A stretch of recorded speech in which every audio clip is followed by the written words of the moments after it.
pronto podamos superar todos los problemas que nos agobian, particularmente el de la pandemia.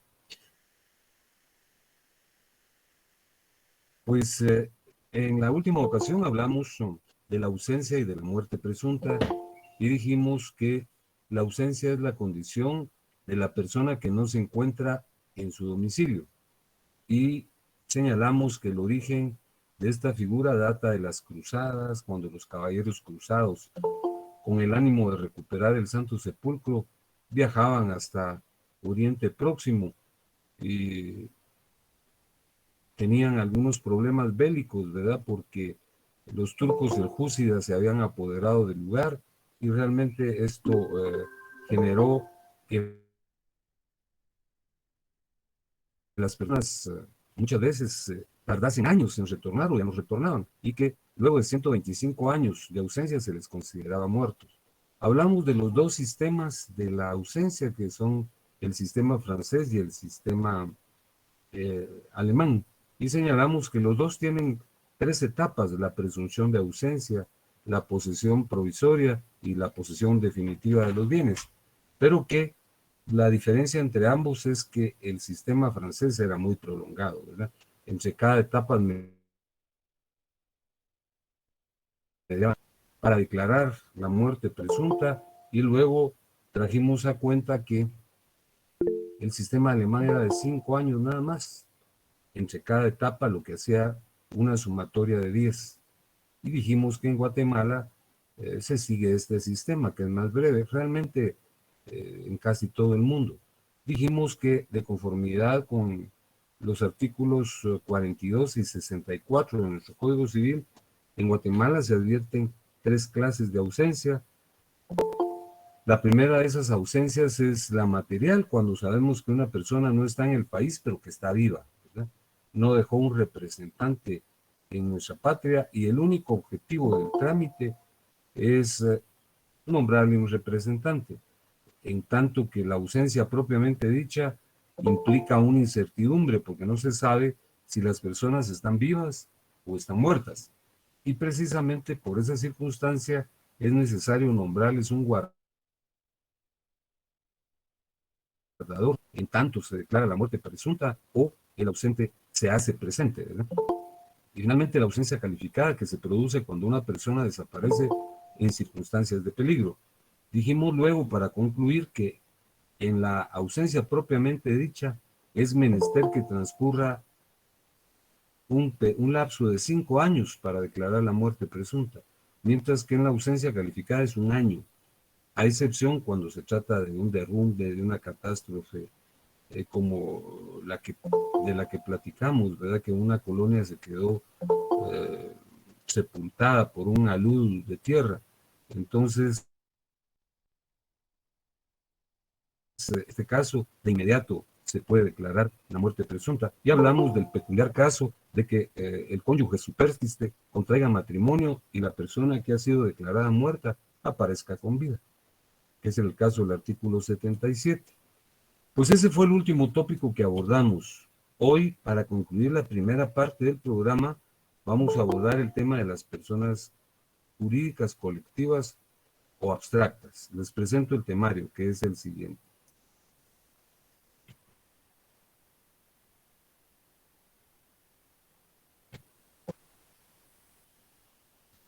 Creo que ya lo tienen a la vista, ¿verdad? Ya. Sí, licenciado. Sí, Vaya. Bueno, el tema se denomina tal y como aparece en el titular que ustedes están advirtiendo. Vamos a hablar de la persona colectiva, moral o abstracta, a la que también se le llama persona jurídica. Fíjense que es conveniente formular una aclaración en este momento. Es persona colectiva, moral o abstracta. Pero en nuestro país y en algunas otras legislaciones se les llama personas jurídicas, lo cual es relativamente incorrecto porque las personas físicas o individuales, materiales que somos nosotros, también somos personas jurídicas. porque tanto las personas colectivas, morales o abstractas, como las personas individuales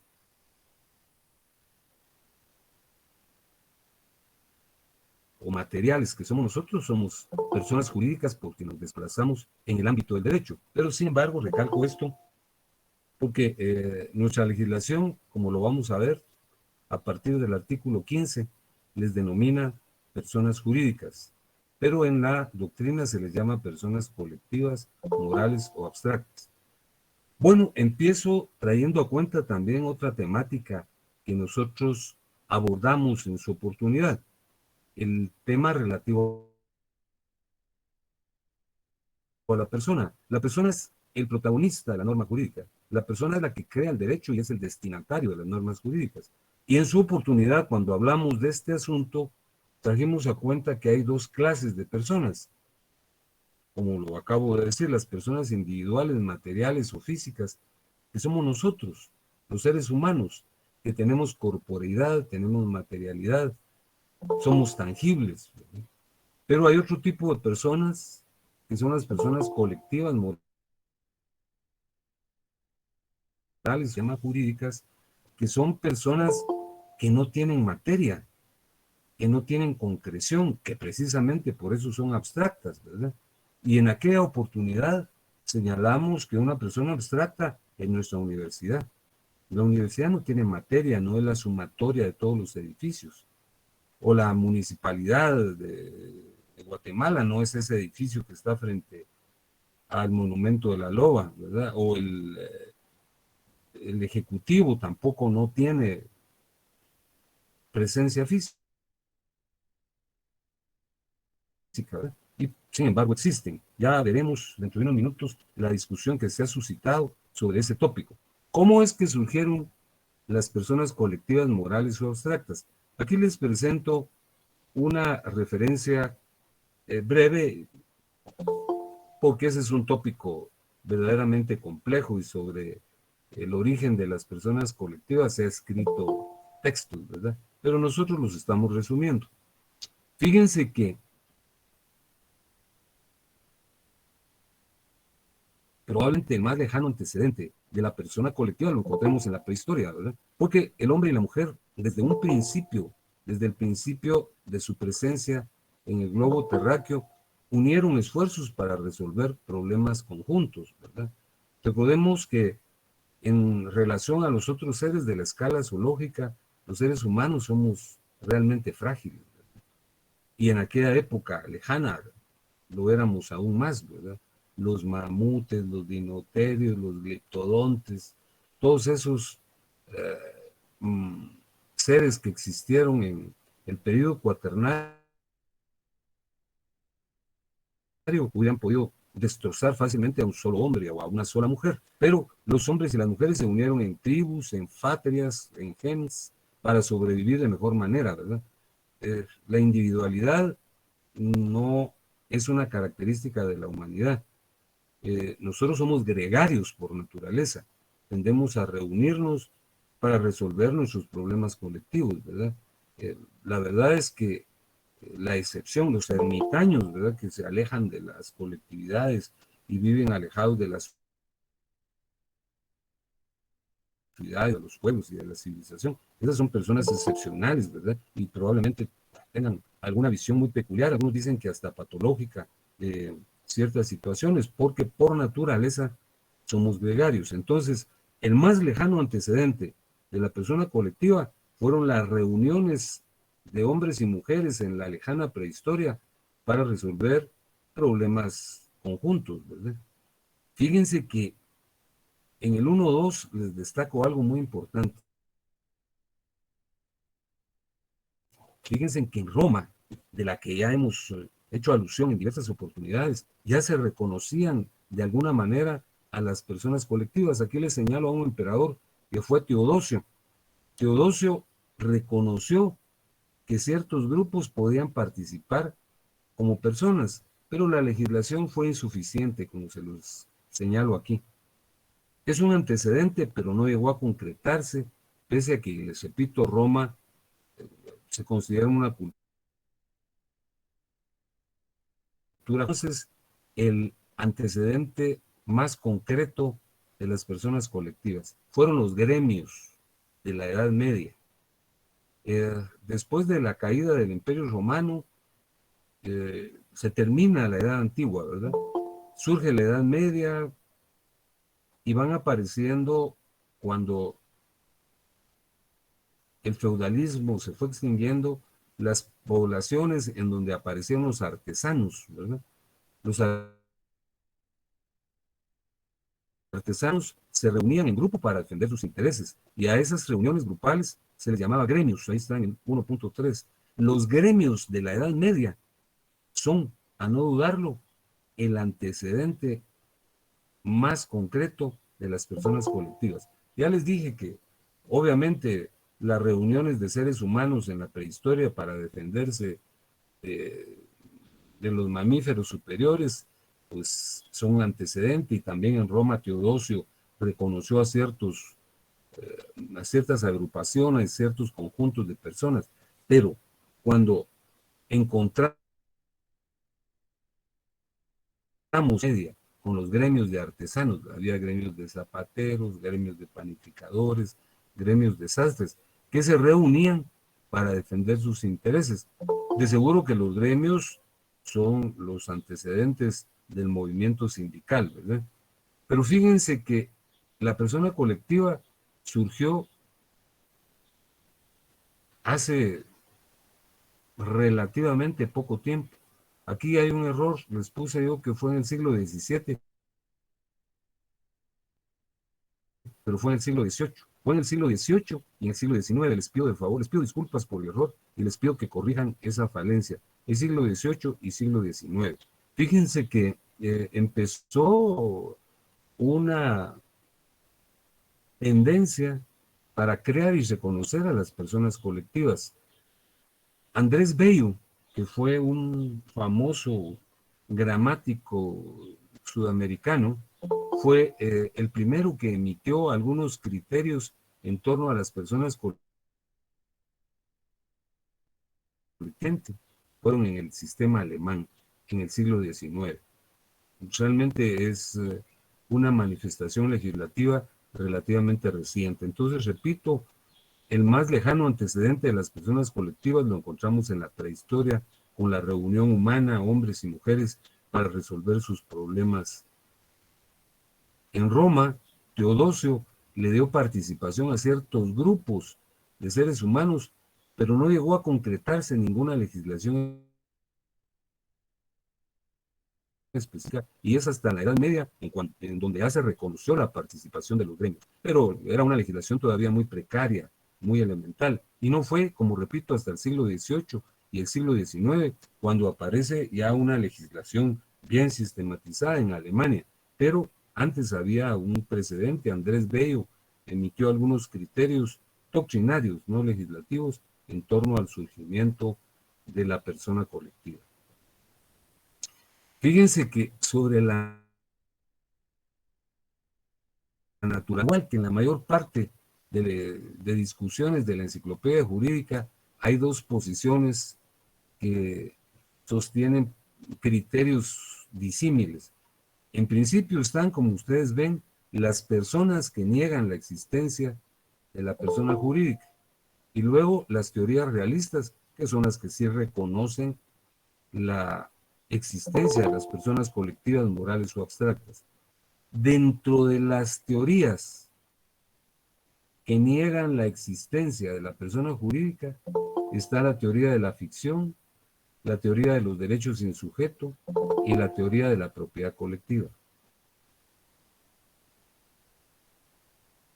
La teoría de la ficción es un criterio que consideró en su momento, ahora ya no tiene ninguna validez, ni trascendencia, ni significación, que no se le reconoce más que una presencia histórica. La teoría de la ficción decía, no, solo existen las personas individuales o físicas, solo existen los seres humanos. Las otras teorías, las otras personas son una ficción. Si nosotros buscamos en el diccionario qué quiere decir ficticio, es lo irreal, lo que solo existe en la imaginación de las personas. Por ejemplo, hay seres que no existen en la realidad, ¿verdad? Que son producto de la imaginación de algún literato, de algún autor, y adquieren carta de naturaleza, pero en la realidad no existen, como Superman, ¿verdad? O Batman, o el Hombre Araña. Esos son seres ficticios, es decir, no existen en la realidad. Pues de igual forma se consideró al principio a las personas jurídicas. Se decía que eran ficciones. Fíjense que increíblemente el primero que emitió esta teoría fue un papa, el Papa Inocencio IV. Entonces él decía, no, no, no, solo existen las personas naturales o físicas. Luego está la teoría de los derechos sin sujeto. Y en esto, cada patrimonio que existe tiene un titular. Claro que hay excepciones, ¿verdad? Por ejemplo, hay una casa, tiene un dueño, un vehículo, tiene un propietario, una cuenta de banco, tiene un titular. Las personas tienen un patrimonio y es imposible o difícil, mejor dicho, concebir que existan patrimonios que no tengan titulares, ¿verdad? Que haya un conjunto de bienes y que no exista un titular. Pero fíjense que sí es probable que existan. Y a esos patrimonios sin sujeto, a esos derechos sin sujeto, es lo que algunas legislaciones les llaman personas jurídicas, de manera muy exigua. Por ejemplo, todos sabemos quién fue Alfredo Nobel, ¿verdad? Alfredo Nobel fue un inventor nórdico, ¿verdad? Que inventó la dinamita e hizo mucho dinero con esa invención, ¿verdad? Pero vivía arrepentido por lo que había hecho, porque había inventado un mecanismo de destrucción. Entonces, toda la fortuna que acumuló la destinó para que después de su muerte se generara un estímulo pecuniario para todos los inventores que hicieran invenciones en favor de la humanidad o los literatos. Así se creó el premio Nobel. El premio Nobel, que aquí hay dos guatemaltecos que honrosamente lo ganaron para nuestra patria, ¿verdad? Que, es la doctora, que son la doctora Rigoberta Menchú y don Miguel Ángel Asturias. Entonces, cuando hay un patrimonio sin sujeto, estamos en presencia de una persona jurídica. Y los patrimonios sin sujeto son aquellos que ya no está su titular porque se murió, pero cuando él está en vida, los destinó a la consecución de un fin, como en este caso, repito, Alfredo Nobel fue un inventor, ¿verdad? Inventó la dinamita, la nitroglicerina y consecuentemente la dinamita es una, claro, tiene muchas utilidades, pero también produjo muchas tragedias, ¿verdad? Muchas muertes. Entonces él vivía arrepentido y dejó su patrimonio cuando él ya no estaba para la consecución de un fin. ¿Qué fin? El fin de estimular las actividades en beneficio de la humanidad. Y luego, dentro de las teorías que niegan la existencia de las personas colectivas, morales o abstractas, está el de la propiedad colectiva, porque dicen, ay no, fíjense que no existen personas jurídicas, lo que existen es una concurrencia de propietarios, entonces designan a alguien que los represente, esa es la propiedad colectiva. Y pudiese ser que algo tengan de veracidad esas afirmaciones. Imagínense que hay 5 hermanos que reciben como herencia una finca. Entonces designan a una persona para que administre la finca, ¿verdad? Entonces dicen, esa es la propiedad colectiva que es realmente la persona jurídica. Pero eso no es cierto. Todas estas teorías, la teoría de la ficción, la teoría de los derechos sin sujeto, la teoría de la propiedad colectiva, son tesis que ya no son aceptadas en la actualidad, ¿verdad? En su momento tal vez tuvieron alguna aceptación y se discutió sobre su contenido, pero ahora nadie niega la existencia de las personas colectivas, morales o abstractas. Y precisamente aunque se acepte, cuesta explicar qué son, ¿verdad? Entonces aquí tenemos las teorías realistas, que son las teorías que sí aceptan la existencia de las personas colectivas, morales o abstractas.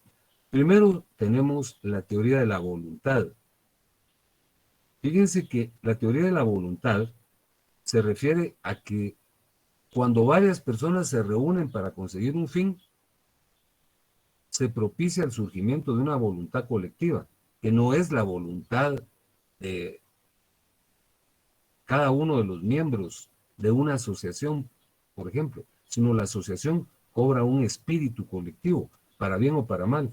Por ejemplo, el nazismo, ¿verdad? El nacionalsocialismo en Alemania en la Segunda Guerra Mundial, ellos preconizaban la superioridad de la raza aria y que a todos los demás había que aniquilarlos, ¿verdad? Porque éramos seres inferiores. Entonces, fíjense que ese pensamiento surgió de una persona en particular, bueno, de varias, ¿verdad? Particularmente de Adolfo Hitler, pero habían ideas de filósofos que hacían proclive esa situación y se fue creando una voluntad colectiva. Pero si se le preguntaba a algunos alemanes de la época si en efecto ellos eran superiores y que había que matar a todo mundo, probablemente ellos hubiesen dicho que no, ¿verdad? Pero existía un espíritu y ese espíritu colectivo era a lo que les llamaron los autores eh, personas colectivas, morales o abstractas. Es decir, hay una sumatoria de la voluntad en, en conjunto que no es la sumatoria de las voluntades de las personas aisladas, sino se integra un pensamiento, ¿verdad? Una idea colectiva. Y a esa idea colectiva es a la que se le llama teoría de la voluntad. Dentro de las teorías realistas están también las teorías organicistas. Fíjense que dentro de las teorías organicistas hay dos posiciones. La teoría organicista pura o naturalista pura, que dice, las personas colectivas son semejantes a los seres humanos, tienen cabeza, tienen ojos, tienen oídos, ¿verdad? Entonces se les pregunta, pero ¿cómo, por ejemplo, el Estado tiene esas mismas características? Y ellos dicen, sí, la cabeza es el presidente. El sistema circulatorio, así como las venas o las arterias de los seres humanos, son las carreteras, ¿verdad? El corazón es la capital. Pues eso está bien para hacer una metáfora, pero no explica nada. Esa es la teoría organicista simple, a la que también se le llama naturalista pura. Pero hay una teoría organicista evolucionada, como ustedes lo ven aquí, que explica que realmente actúan a través de órganos, pero esos órganos no son órganos como los que tenemos los seres humanos, sino son órganos de deliberación, son órganos de actuación, son órganos de ejecución. Por ejemplo, ¿cuál es el principal órgano de nuestra universidad? Y esa pregunta ya se las formulé una vez, pero se las formulo otra vez. A ver, le pregunto, a ver. ¿El Consejo Superior Universitario o no? Sí, exactamente, el Consejo Superior Universitario. ¿Y con quién hablé en este momento? Con Elsa Contreras. Elsa, hágame un favor, ¿usted sabe cómo está conformado el Consejo Superior Universitario? Eh, Está conformado por cada facultad. por facultad. Está conformado por 10 estudiantes, uno de cada facultad, por 10 profesionales, uno de cada colegio, por 10 profesores, uno de cada facultad, y por el rector, que es el que lo preside, que precisamente lo vamos a estar eligiendo en unos días, ¿verdad? Entonces, por ejemplo, la universidad emite su voluntad a través, como me dijo Elsa, del Consejo Superior Universitario. Esos son los órganos mediante los cuales las personas colectivas se manifiestan. Pero fíjense que la tesis que se acepta es esta última, la tesis de la realidad. Esta es una tesis que expone que las personas colectivas existen, pero existen en un mundo aparte, existen en el mundo jurídico. Es decir, no tienen cuerpo, no tienen materialidad, no tienen tangibilidad, ¿verdad? Pero sí existen en el mundo del derecho, porque pueden ejercer derechos y contraer obligaciones. Esta tesis fue emitida por Francisco Ferrara, ¿verdad? Que es la tesis aceptada. Entonces, recapitulo lo dicho. Respecto a la naturaleza jurídica de las personas colectivas, hay tesis que niegan la existencia de la persona jurídica y tesis que la aceptan. Dentro de las tesis que niegan la existencia de la persona jurídica, figura en primer lugar la teoría que fue emitida inicialmente por un papa, Inocencio IV, consideraba a las personas colectivas, morales o abstractas, producto de la imaginación de las personas, y decía que solo existían las personas naturales o físicas. Luego tenemos la teoría de los derechos insujetos que se concretan cuando hay patrimonios que ya no tienen titular. El titular murió, pero le asignó a dicho patrimonio una finalidad, como la institución del premio Nobel, ¿verdad? Alfredo Nobel se murió y dejó su patrimonio, que había inventado la dinamita, les dije. Y entonces, cada año se otorga el premio Nobel al químico más trascendente, al biólogo, al médico, a las personas que realizan actividades en pro de la paz del mundo. Entonces, esa es un patrimonio sin sujeto y consecuentemente, según esta tesis, sería una persona colectiva. Y otras personas dentro de estas tesis que niegan la existencia de las personas colectivas señalan que los propietarios que designan a alguien que los represente. Pero las teorías que sí la aceptan, hay muchas, pero estas son las principales. Está la teoría de la voluntad, que dice que cuando varias personas se reúnen en busca de un fin, se crea una voluntad especial, ¿verdad? Una voluntad colectiva que no es el equivalente de la sumatoria de cada una de las voluntades individuales que la conforman. Luego tenemos la teoría organicista, donde hay una teoría organicista pura o naturalista pura, que de manera muy elemental y primigenia dice que las personas individuales y las colectivas son iguales, que tienen los mismos órganos, que tienen corazón, oídos, cerebro, pero eso no es así. Por eso hay una teoría organicista evolucionada, que es la que acepta que las personas colectivas tienen órganos, pero órganos de deliberación, así como nos dijo Elsa, ¿verdad? Como el Consejo Superior Universitario, que está conformado por profesores, por estudiantes, por profesionales, ¿verdad? Y por alumnos también, ¿verdad? Y luego tenemos la teoría aceptada. Esta es la teoría que se acepta, la teoría de la realidad que formuló Francisco Ferrara. Y Ferrara lo que dijo fue que, en efecto, las personas jurídicas existen, pero solo en el mundo del derecho. Nosotros no vamos a ver jamás a una persona colectiva tomando café o probándose un traje o tripulando un automóvil porque no tienen cuerpo, no tienen materia, son abstractas. Existe una dimensión específica que es la dimensión del derecho. Vamos a hablar ahora de la clasificación de las personas colectivas. Hay varios criterios, ¿verdad? Nosotros vamos a traer a cuenta algunos de los mismos. Fíjense que en atención a su estructura hay dos clases de personas jurídicas. Las personas jurídicas llamadas corporaciones o asociaciones, ¿verdad? Fíjense que las personas jurídicas de tipo corporativo o asociaciones tienen una particularidad. Es una reunión de personas que tienen un fin. Las que se reúnen son las personas, ¿verdad? Por ejemplo, los sindicatos, para defender sus derechos, ¿verdad? Hay un líder y les dicen, miren, necesitamos conformar un sindicato, según la legislación, deben existir por lo menos 20 trabajadores y nuestra finalidad es tener mejores prestaciones, que nos paguen horas extras, que tengamos un periodo vacacional, etcétera. Entonces, Las personas corporativas o asociaciones parten de una iniciativa de los mismos individuos, de un grupo de personas, en oposición a las personas jurídicas de tipo fundacional, que son las fundaciones, como la Fundación Nobel, que yo les acabo de decir. Aquí, las personas colectivas, morales o abstractas se integran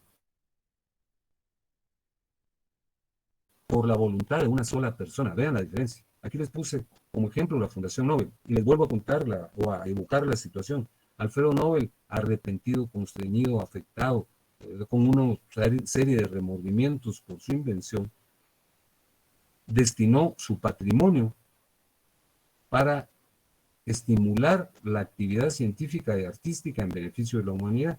Y cada año se otorga un premio Nobel a los diversos personajes de relieve en una de las disciplinas de la ciencia o del arte. Entonces vean aquí, las personas de tipo fundacional se integran o se constituyen por la voluntad de una persona, de una sola persona, como Alfredo Nobel, que dejó su patrimonio para los efectos que yo ya les señalé, y las otras, las previas, las personas de tipo corporativo o asociaciones surgen de la voluntad de varias personas, no de una sola, para tutelar, para proteger sus intereses, ¿verdad? Por el fin que pretenden concretar, hay personas colectivas privadas y personas jurídicas públicas, ¿verdad? Por ejemplo, las personas colectivas privadas son las que, como lo acabamos de resaltar aquí, eh, lo que pretenden es darle un interés privado. Generalmente es una actividad que va a propiciar el lucro, ¿verdad? Y no están dentro del Estado. Un grupo de personas decide, miren, vamos a establecer una cadena de restaurantes, ¿verdad? Ya que algunos de nosotros somos personas que tenemos esa habilidad y somos cocineros, entonces instaurémoslo con la finalidad de lucrar, ¿verdad? De obtener lucro. Pollo Campero, por ejemplo, es una persona colectiva privada, ¿verdad? Y las personas jurídicas públicas son las que forman parte del Estado y su finalidad es la de atender y resolver necesidades colectivas, como el Ministerio Público, por ejemplo, ¿verdad? Por su procedencia,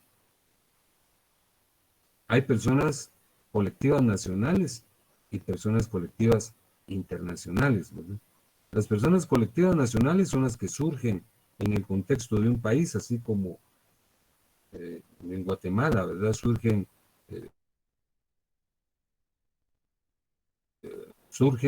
personas colectivas para realizar su labor en el país, ¿verdad? Como una sociedad anónima, ¿verdad?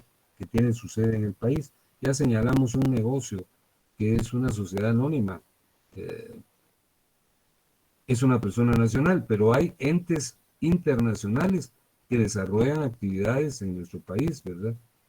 Como era la CICIG, por ejemplo, ¿verdad? Que desarrollaba una actividad aquí en nuestro país. Eh,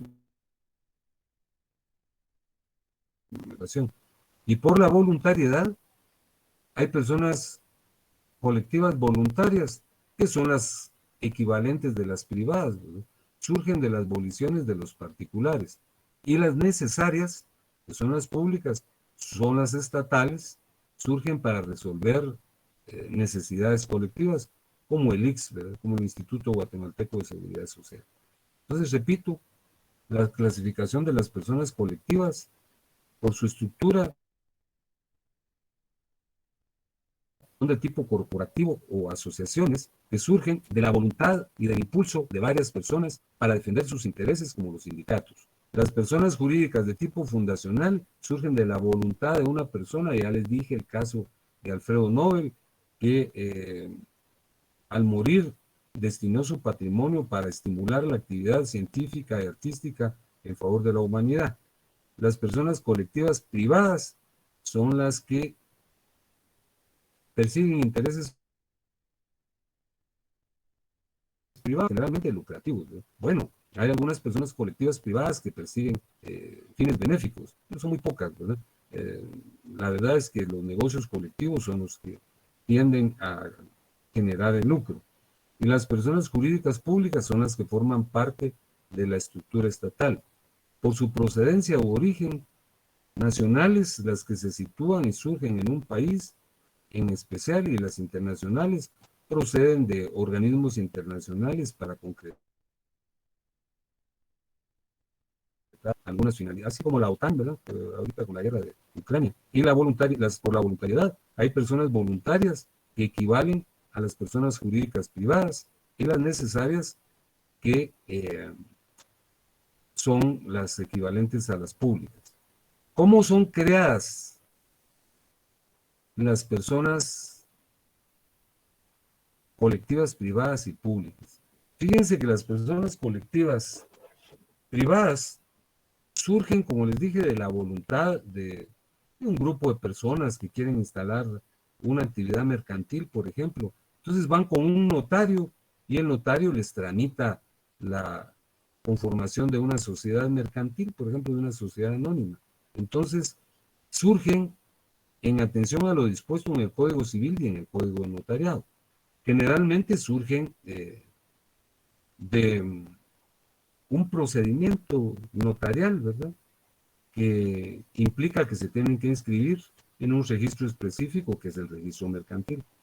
Ahora, las personas colectivas privadas surgen de una ley orgánica, ¿no? Se emite una ley y la ley las crea, como el Ministerio Público, por ejemplo, ¿verdad?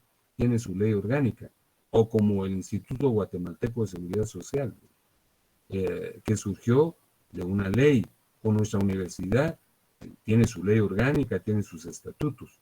Entonces, las personas privadas se constituyen por una actividad notarial, es un notario el que realiza el trámite, se crean, se hacen las publicaciones de rigor, se inscriben en el registro correspondiente. Y las personas colectivas públicas es a través de la emisión de una ley, que es su ley orgánica. Fíjense que las personas colectivas tienen personalidad y capacidad, igual que los seres humanos. Cuando se constituyen, entonces adquieren personalidad. Por ejemplo, cuando se realiza el trámite notarial y se inscriben en el registro, ahí las personas privadas adquieren personalidad y capacidad. Y de igual forma, las personas colectivas públicas, cuando se emite la ley correspondiente, entonces adquieren personalidad y capacidad. Fíjense que cómo terminan las personas jurídicas, pero antes les quiero decir que por favor abran su código, les vamos a resaltar los aspectos más importantes relativos a las personas colectivas. Por favor, a partir del artículo 15 vamos a hacer una referencia generalizada sobre la legislación atañedera a las personas jurídicas. ¿Ya tienen el artículo 15 a la mano? Sí, licenciado. Sí, licenciado.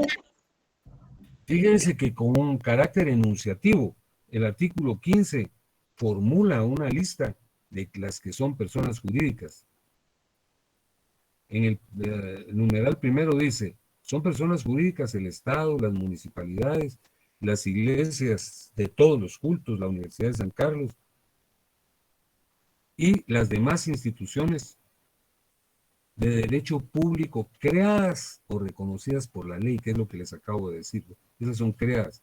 Las fundaciones y demás entidades de interés público creadas o reconocidas por la ley, las asociaciones sin finalidades lucrativas que se proponen promover, ejercer y proteger sus intereses sindicales, políticos, económicos, religiosos, sociales, culturales, profesionales o de cualquier otro orden.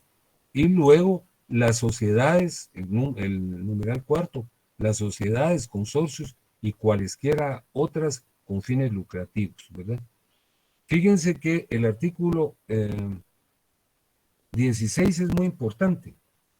Dice, la persona jurídica forma una entidad civil distinta de sus miembros individualmente considerados. Puede ejercitar todos los derechos y contraer las obligaciones que sean necesarios para realizar sus fines. Cuando se crea una persona jurídica, se está creando un ser específico, que es diferente de los socios que lo conforman.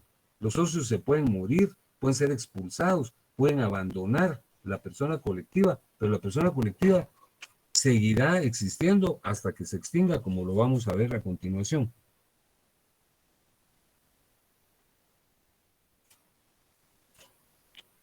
Fíjense que cómo terminan las personas colectivas, eso está regulado en los artículos 25, 26 y 27 que yo voy a leer. Dice el artículo 25, las asociaciones podrán disolverse por la voluntad de la mayoría de sus miembros y por las causas que determinen sus estatutos. Es decir, si los miembros en un momento dado en una asamblea deciden dejar sin efecto a esa persona jurídica, pues ahí se extingue, se disuelve. O bien, si hay una circunstancia determinada en sus estatutos, por ejemplo, en su momento ustedes van a estudiar la sociedad civil. Cuando el patrimonio de la sociedad civil se va perdiendo, ya se perdió el 50%, entonces ahí lo han consignado en los estatutos y se disuelve. El artículo 26 dice, disuelta una asociación, los bienes que le pertenezcan tendrán el destino previsto en sus estatutos, y si nada se hubiese dispuesto, serán considerados como bienes vacantes y aplicados a los objetos que determine la autoridad que acuerde la disolución. Bueno, regularmente sí se entregan, ¿verdad? La extinción, dice el artículo 27, de la persona jurídica, no la exime de las responsabilidades que hubiera dejado pendientes, y no cesará la representación de las personas que las hayan tenido, sino hasta que estén fenecidos los asuntos relacionados con dicha persona. Bueno, vamos a hacer unas preguntas como de costumbre mínimas, ¿verdad?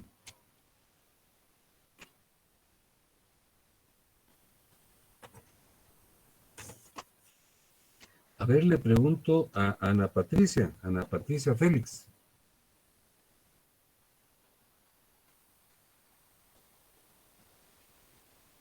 Bueno, a Ángel Luis Pérez.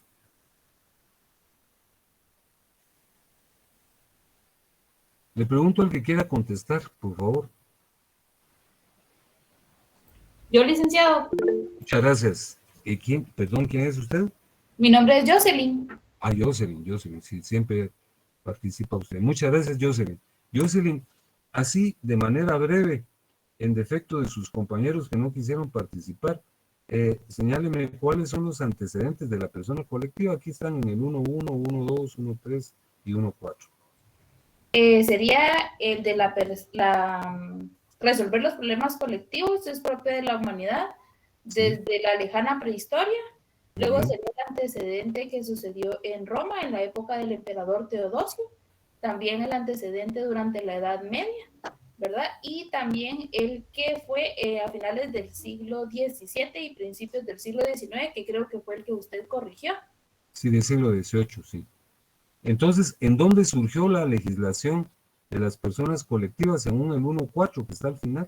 ¿En qué sistema? Dice, en América del Sur surgieron, pero luego es 1.2 en el tercer renglón. En América del Sur. En América del Sur, pero ¿se concretó en dónde? Siga leyendo. En América del Sur surgieron atisbos sobre el tema, pero fue en el sistema alemán en el que generó la aparición de esta institución en el panorama jurídico. Así es, Jocelyn. Su respuesta es muy correcta. No sabe, miren lo agradecido que estoy por su participación. Le estoy muy agradecido. Gracias a usted, licenciado. No, a usted. Vamos a ver. No sé, ya hasta pena me va a preguntar. Le pregunto a Diana Guzmán.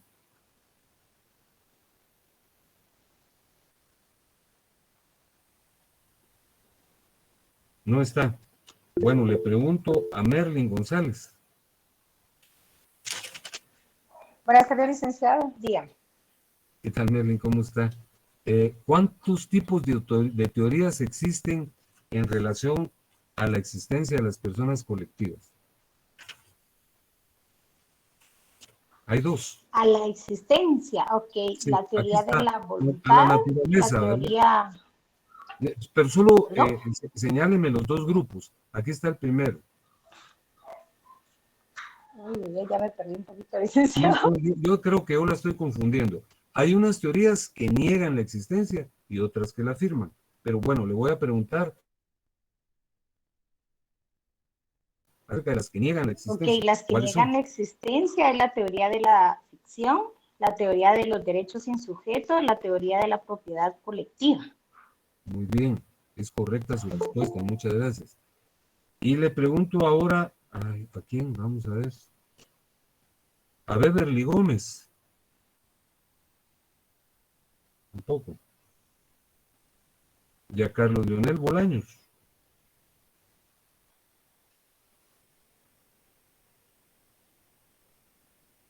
A Fedora Grajeda. Yo, O al que quiera licenciado, participar. me permitió responder.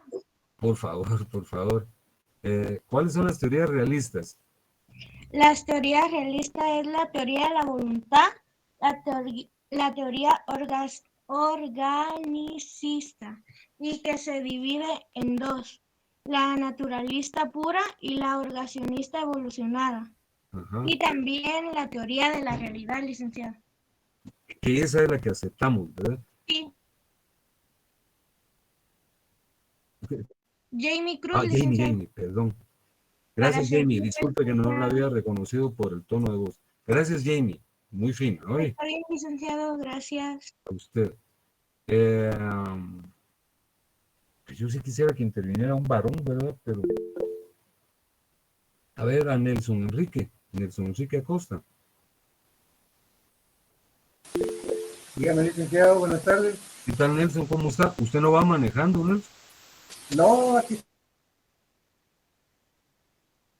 estoy, hija. Las otras veces no le he respondido porque no he tenido micrófono. Ya dos Sí, veces le he Nelson, preguntado, fíjese pero que dije disculpe. qué bueno que me contestó. Mire, Dígame, Nelson, licenciado. ¿qué diferencia hay entre las personas colectivas privadas y las personas jurídicas públicas? Está en el 2.2.1 y 2.2. Pues las privadas son las que persiguen intereses de lucro prácticamente. Sí, muy bien. Y las personas jurídicas públicas, pues es prácticamente las Sí, así instituciones es. estatales, por lo que yo entiendo, que sirven para resolver los conflictos de las necesidades de las personas, ¿verdad? Muy bien, esa es una respuesta correcta. Y bueno, vamos a formular una última a Carlos Mauricio López. Buenas tardes, licenciado. ¿Qué tal, Carlos Mauricio? Si yo sabía que usted sí me iba a responder. Por la voluntariedad, ¿cuántas clases de personas existen? Es el número 4. Cuatro, ¿Qué voluntarias diferencia y hay entre ambas? voluntarias que surgen de las voliciones de los particulares y las necesarias son estatales y tienen por propósito atender necesidades sociales como la seguridad social. Muchísimas gracias. Yo les La estoy orden, muy licenciado. agradecido por intervenir. Bueno, esto es todo. Esta tarde les deseo eh, que tengan muchos éxitos en su clase venidera y que descansen este fin de semana, martes venidero.